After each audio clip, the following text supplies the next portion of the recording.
Look, this is the turbine, and it's spinning free, and is connected with the input shaft of the transmission.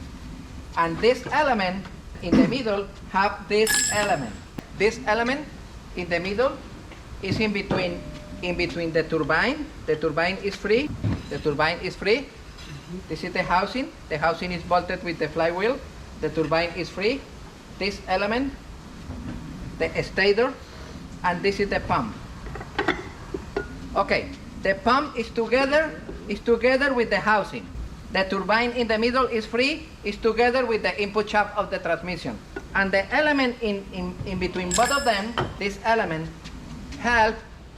Look, when the oil enter here, those blades introduce the oil over there and send to high pressure. That's the pump? At the same, this is the pump. At the same time, the oil enter in the upper side of the blades and return through the middle of the shaft into the oil pump.